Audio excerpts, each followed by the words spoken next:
The first thing John Miller noticed was the cold, a deep, bone-chilling cold that seemed to seep into his very core.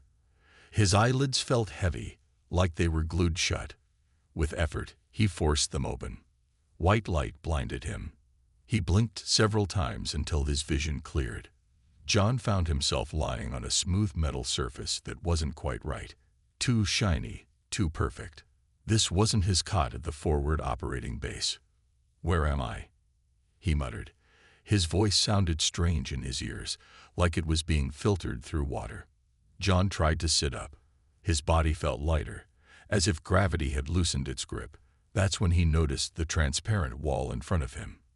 Beyond it stood three figures that were definitely not human. They were tall and slender with grayish-blue skin. Their eyes, four of them, blinked independently of each other. They watched him with what looked like excitement or fear. John couldn't tell which. His military training kicked in. John cataloged his surroundings. Sealed room, unknown hostiles, no weapons. He was wearing some kind of thin white garment instead of his combat uniform. Memory flashed in his mind. His squad had been on patrol near a mountain village in Afghanistan. It was night, quiet except for the crunch of boots on gravel. Then a light had appeared in the sky, growing larger and brighter until it swallowed everything. One of the creatures spoke. The sound was like birds chirping mixed with whale songs. A moment later, words appeared in the air in front of John. "The specimen is awake earlier than expected." Specimen. John's heart raced. He was no one's specimen. Another creature responded. "Its vital signs indicate stress. Perhaps we should increase the sedative." John acted before they could do whatever they were planning. He pushed himself up and was surprised when he nearly hit the ceiling. The gravity was definitely wrong. He landed softly and tested his muscles. Everything worked, just differently. One of the creatures pressed something on a panel. John felt a hissing sound from somewhere in the room. Gas. They were trying to put him to sleep. John held his breath and looked for anything he could use. There was nothing in the cell except the platform he'd been lying on. He grabbed it and discovered it wasn't attached to the floor.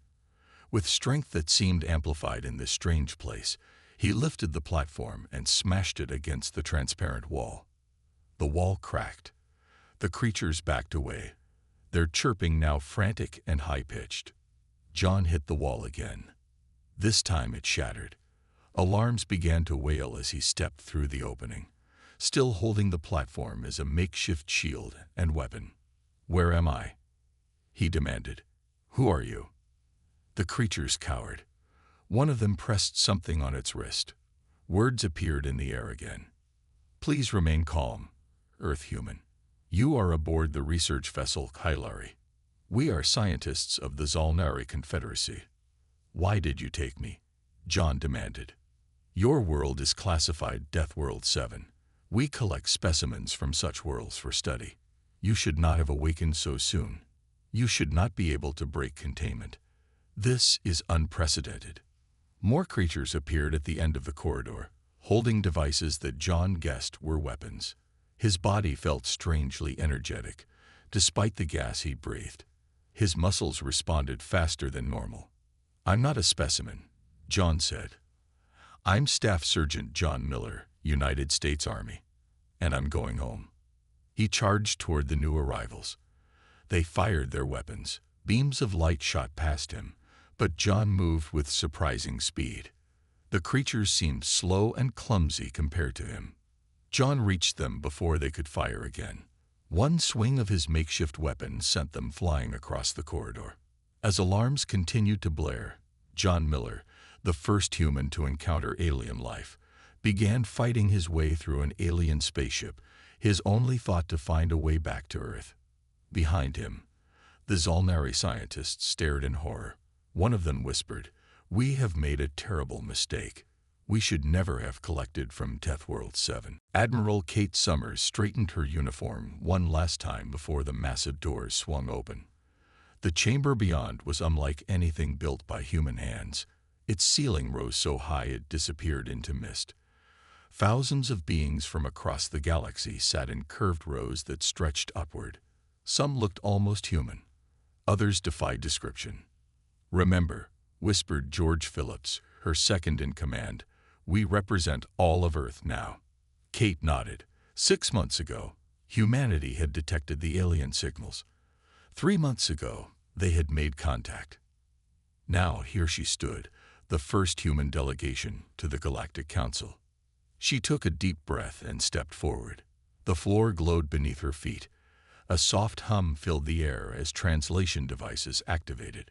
"The human delegation from planet Earth may approach," announced a voice that seemed to come from everywhere.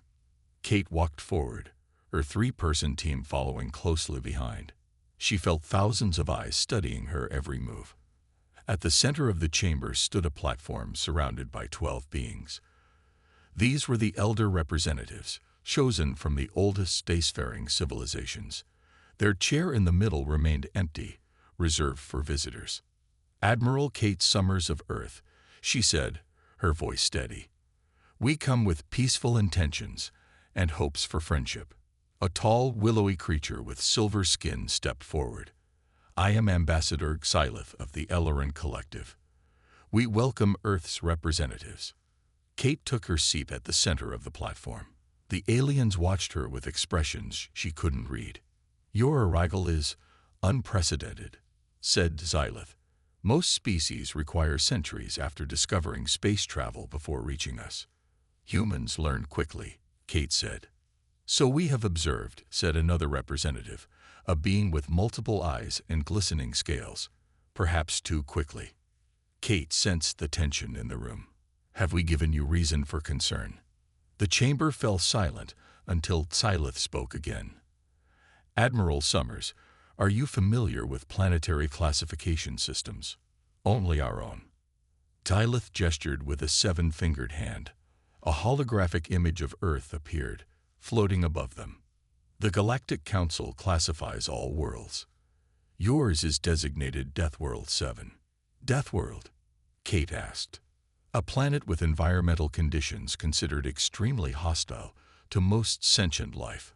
High gravity, aggressive predators, extreme weather, toxic elements." Kate almost laughed. "That's just home to us." Her comment sent a wave of murmurs through the chamber. "Precisely our concern," said the scaled representative. "What you consider normal would kill most species in this room. Your muscles, bones, immune systems, and neural responses are all evolved for constant survival pressure." Kate frowned. "We're not a threat because our planet is harsh." "Perhaps not intentionally," Xylith said. "But there has been an incident." The hologram changed to show a face Kate recognized from military files. Staff Sergeant John Miller. He had disappeared during a patrol 3 years ago. This human was collected for research by Zolnari scientists, a standard practice for studying new worlds. Kate stood up. "You abducted one of our people." "The Zolnari acted without council approval," Xylith said quickly. "But what happened next concerns us greatly." The hologram showed security footage of John Miller breaking through containment, fighting his way through alien security with impossible speed and strength. He disabled 16 security personnel, commandeered a shuttle, and escaped. Xylith said, "No previous specimen from any world has ever done this. He has since been sighted in the outer systems, working as what you might call a mercenary." Kate watched the footage with mixed pride and concern. "Before we continue diplomatic relations, we demand his return." The council chamber erupted in chattering sounds. "Admiral," Xylith said, "many council members are afraid.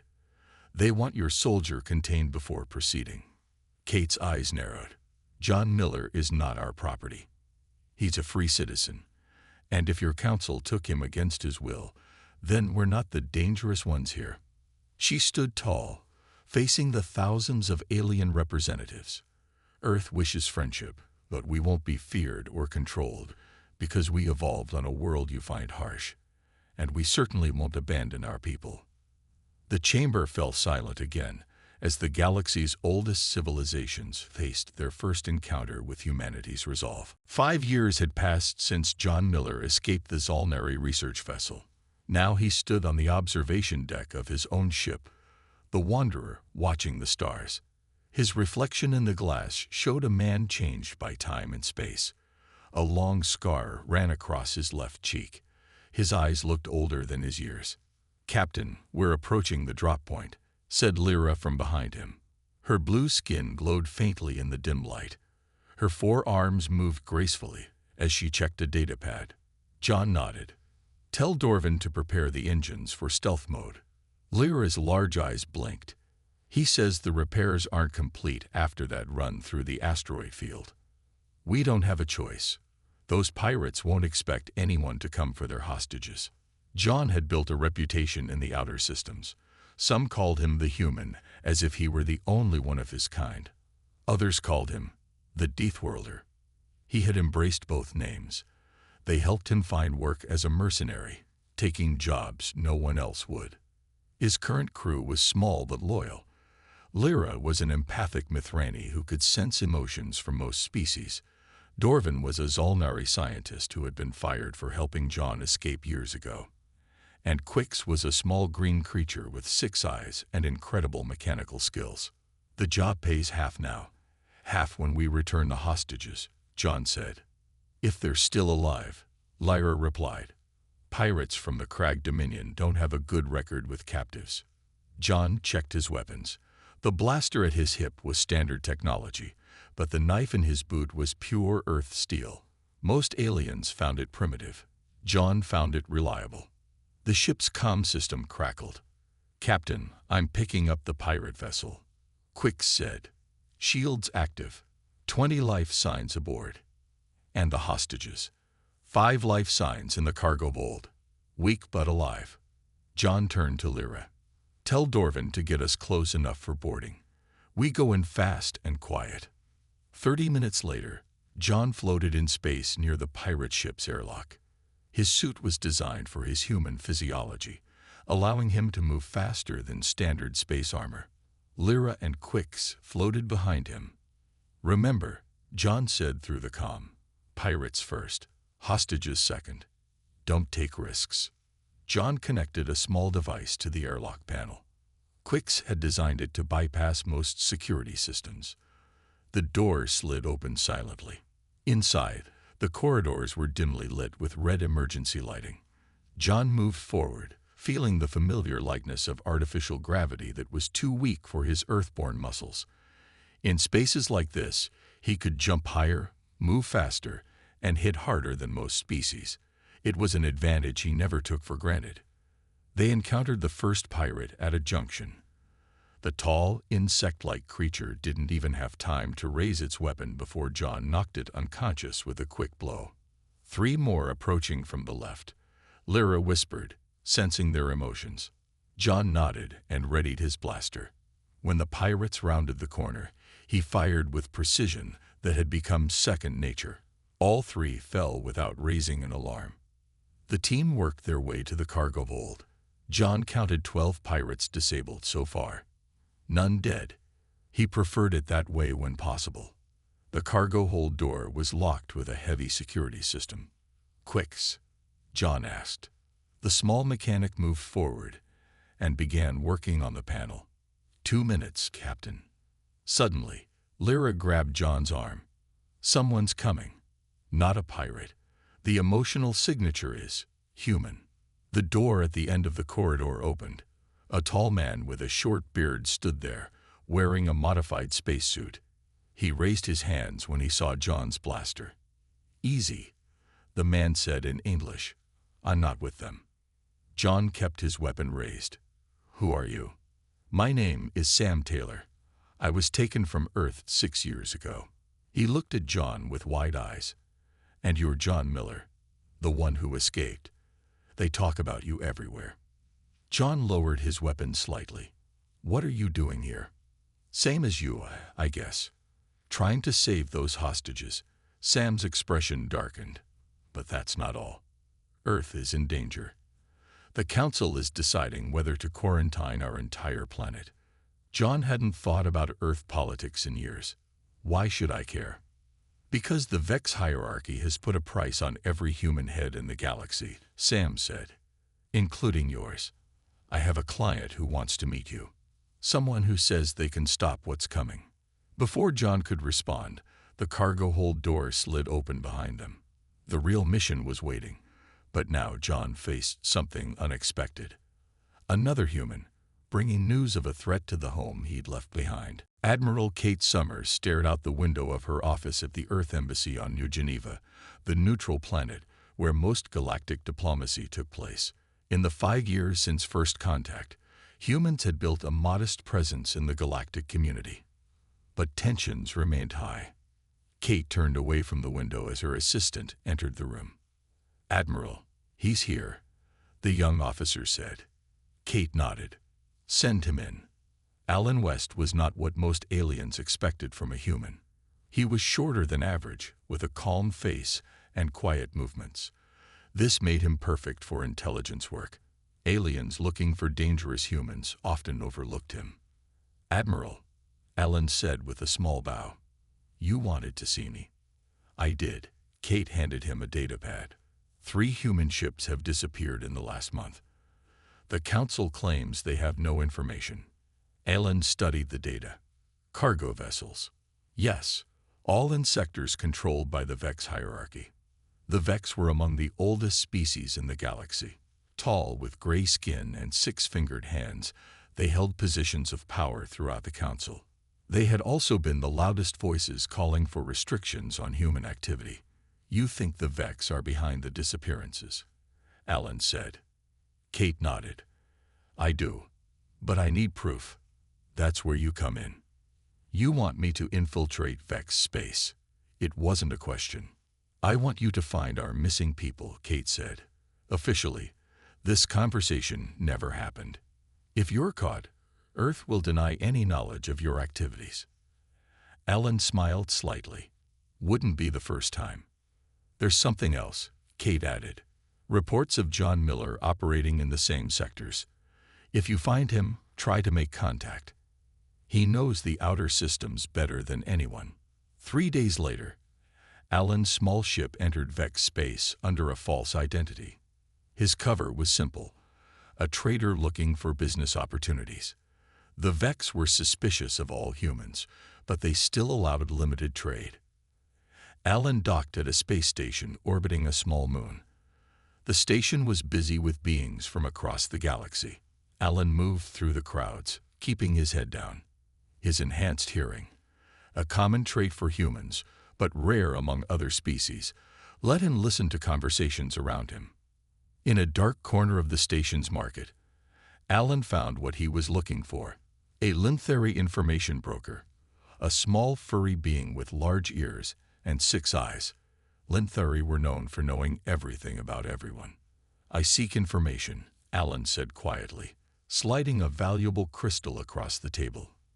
The Linthari's nose twitched. "Information is my business. What do you seek, human?" "Missing cargo ships. Human crews." The broker's ears flattened against its head. "Dangerous questions. The Vex do not appreciate curiosity about their activities." "Double the payment," Alan said, placing another crystal on the table. The Linthari looked around nervously before leaning forward. The missing ships were taken to a research facility on the far side of this moon. No one who goes there returns. "What kind of research?" "The kind that requires test subjects." The broker's voice dropped to a whisper. "The Vex fear humans. They study ways to control your kind, or eliminate you." Alan kept his expression neutral despite the anger building inside him. "How do I find this facility?" Before the broker could answer, the station's alarms began to wail. Emergency lights flashed. "Security breach in Docking Bay 7, announced a mechanical voice. "All beings are advised to remain where they are." The Linthari's eyes widened. "Someone has arrived who should not be here." Alan stood and moved to a viewpoint overlooking the main docking area. Below, a group of Vex security officers surrounded a ship that had apparently forced its way into the station. The ship's design was unfamiliar. a mix of different technologies cobbled together. The ship's airlock opened. Out stepped a tall human man with a scared face, followed by a blue four-armed alien and a small green creature. "John Miller," Alan whispered to himself. The Vex officers raised their weapons. John Miller raised his empty hands, a strange smile on his face. "I hear you've been looking for humans," John called out to them. "Well, here I am." John stood with his hands raised, facing the Vex security team. Their weapons hummed with energy. Behind him, Lyra shifted nervously. "You've made a mistake coming here, human," said the lead Vex officer. His gray skin looked almost metallic under the station lights. "I don't think so," John replied calmly. "You've been taking my people. I want to know why." From his position above, Alan watched the confrontation. He needed to act fast. If John died here, they might never learn what the Vex were doing. He slipped away from the viewpoint and moved through service corridors toward the docking bay. The station commander, a tall Vex with ornate markings on his uniform, approached John. "The famous John Miller, the first human to escape containment. You've caused quite a lot of trouble." "I'm just getting started," John said with a small smile. The commander gestured, and his guards tightened their circle. "You will be taken to the research facility. Your companions as well. The hierarchy has many questions about your species." "I have questions too," John said. "Like what happened to the crews of 3 human cargo ships?" A flicker of surprise crossed the commander's face. "You are well informed, perhaps too informed." Before the commander could give the order to seize them, the lights in the docking bay suddenly went out. Emergency lighting cast red shadows across the tense scene. "Security breach in primary systems," announced a mechanical voice. In the confusion, someone grabbed John's arm. He spun, ready to strike. "Easy," said a voice in English. "I'm on your side." John could barely make out the face of a human man. "Who are you?" "Alan West, Earth Intelligence. We need to move. Now." Shots rang out as the Vex fired blindly in the darkness. John grabbed Lyra and Quix, pushing them toward a side corridor where Alan was leading them. "My ship," John protested. "Forget it," Alan said. "Mine is in a private bay. Less security." They ran through the station's maze of corridors. Alarms blared around them. Twice they had to hide as security teams rushed past. "How did you find me?" John asked as they crouched behind cargo containers. "I didn't," Alan said. "I was tracking missing human ships. You showed up at the right time." "Or the wrong time," John muttered. "I came here to be captured." Alan looked at him in surprise. "Why?" "To find the research facility. The Vex have been taking humans for years. I have a personal interest in stopping them." They reached Alan's ship, a small unmarked vessel designed for stealth. As they prepared to board, a Vex patrol spotted them. "Go," John shouted, pushing the others toward the ship. He turned to face the patrol, drawing his blaster. The Vex fired. John rolled to the side with speed that surprised even Alan. In the lower gravity of the station, John's earthborn muscles gave him an advantage. He fired back, hitting 2 guards before ducking behind a pillar. Alan joined him, firing his own weapon. "We can fight later. We need to leave now." Together they backed toward the ship, providing cover as Lyra and Quix boarded. Just as they reached the airlock, John was hit. A Vex energy beam grazed his shoulder, burning through his jacket. John didn't even flinch. He kept firing, allowing Alan to get aboard. Once inside, Alan sealed the airlock. "You're hit." John glanced at his shoulder. "It's nothing. I've had worse shaving." Alan looked at him strangely, reminded again of how different humans were. The wound would have incapacitated most species. The ship detached from the station as more security forces arrived. Alan piloted them away at maximum speed. "We have a common goal," Alan said once they were clear. "Admiral Summers sent me to find our missing people and gather evidence against the Vex." John nodded, allowing Lyra to treat his wound. "I know where they're taking them. A moon-based facility not far from here. How do you know? John exchanged glances with Lyra before answering. Because that's where they're keeping my brother. The Grand Council chamber fell silent as the Vex representative finished speaking. His voice had been calm, but his words were heavy with accusations. Humans cannot be trusted, he said. They are violent, unpredictable, and dangerous. Look at the evidence. This human, John Miller, has destroyed Vex property and attacked our security forces. We demand Earth's quarantine. Admiral Kate Summers stood alone in the center of the chamber, surrounded by representatives from 100 worlds. She had spent the last 3 days defending humanity's right to exist in galactic society. Now time was running out. The council will vote tomorrow, announced the chief elder, an ancient being whose species had traveled the stars when humans were still using stone tools. Admiral Summers, you may make your final statement. Kate straightened her uniform. She had not heard from Alan in days. If he had found evidence against the Vex, he had not managed to send it. Members of the council, she began, my species evolved on a world you call harsh. Yes, we are stronger than many, faster than some, but we use these gifts to protect, not to harm. We seek peace, not war. Whispers spread through the chamber. Kate could see doubt on many faces. Fine words, said the Vex representative, but actions speak louder. Suddenly, the grand doors at the back of the chamber burst open. Guards moved to block the entrance, then stepped aside when they saw who it was. John Miller walked in, followed by Alan West. Between them, they supported a thin, weak human man.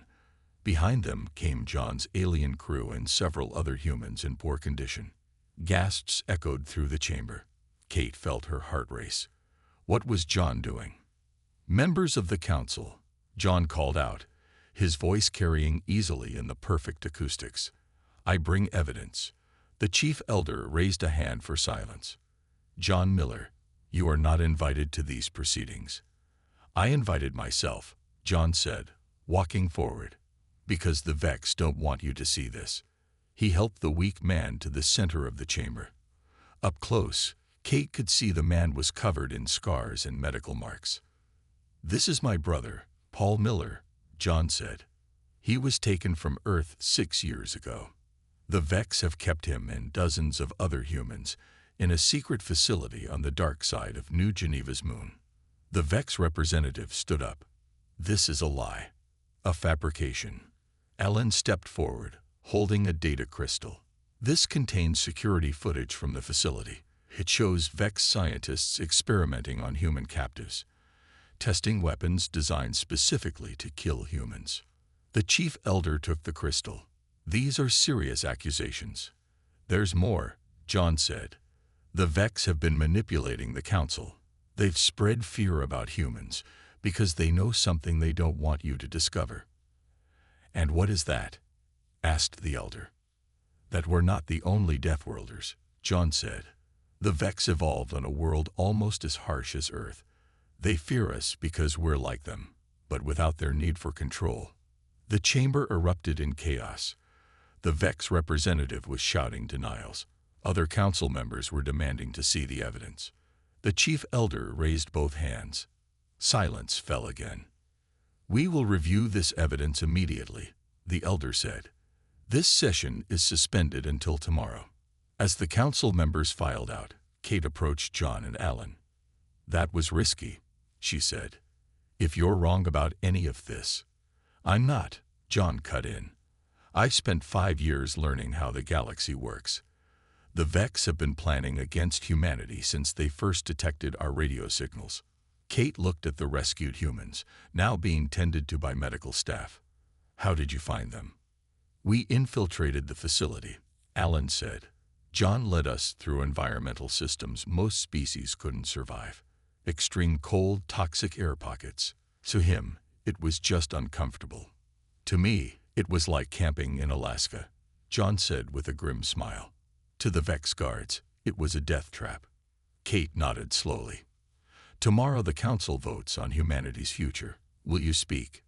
John looked around the grand chamber, at the symbols of galactic civilization. For years he had avoided official human representatives, preferring the freedom of the outer systems. Yes, he said finally. It's time the galaxy understood what it means to be human. The council reconvened the next day. The chamber was packed with even more representatives than before. News of the human evidence against the Vex had spread throughout the station. John Miller stood beside Admiral Kate Summers at the center of the chamber. His brother Paul sat nearby, still weak but determined to witness this moment. The chief elder raised a hand for silence. We have reviewed the evidence presented by John Miller and Alan West. We have confirmed that the Vex hierarchy has indeed been conducting illegal experiments on humans without council approval. Angry shouts came from many representatives.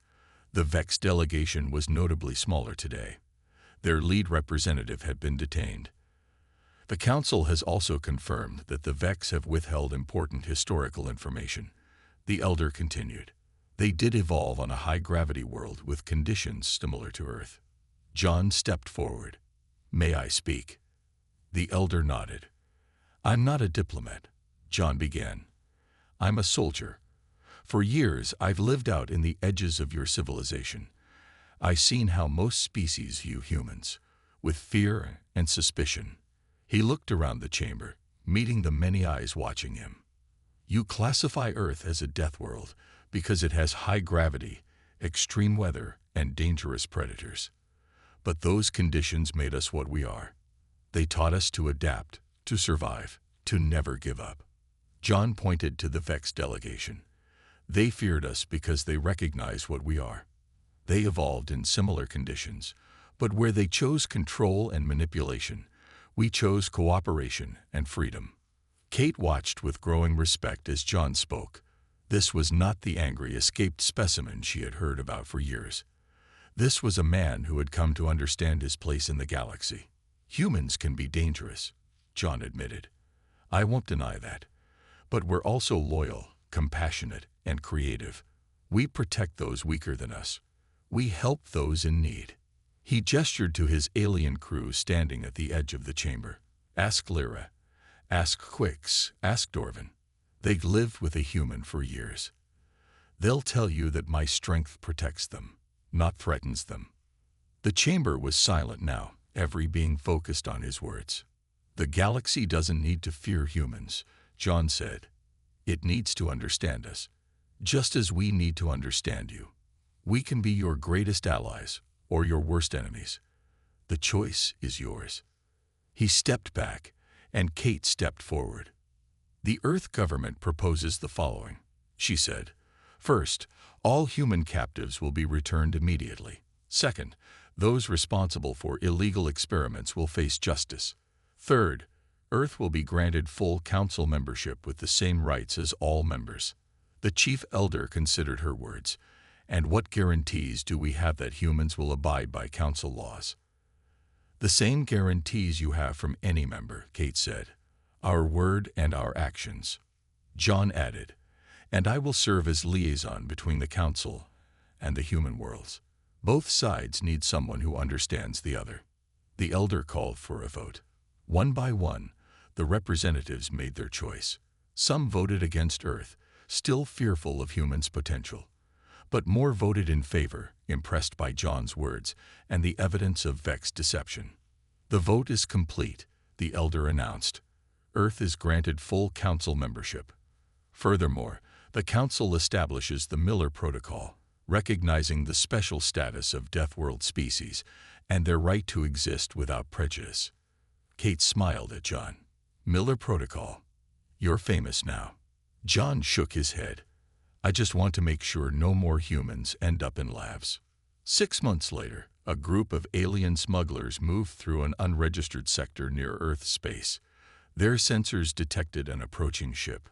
Identify the vessel, ordered the captain. His navigator checked the readings and turned pale. It's a human patrol ship. The captain immediately powered down his weapons. Open communications. Tell them we surrender. But Captain, protested his first officer, we haven't done anything wrong yet. The captain gave him a stern look. Haven't you heard the new rule of the galaxy? Never cross a Deathworld soldier.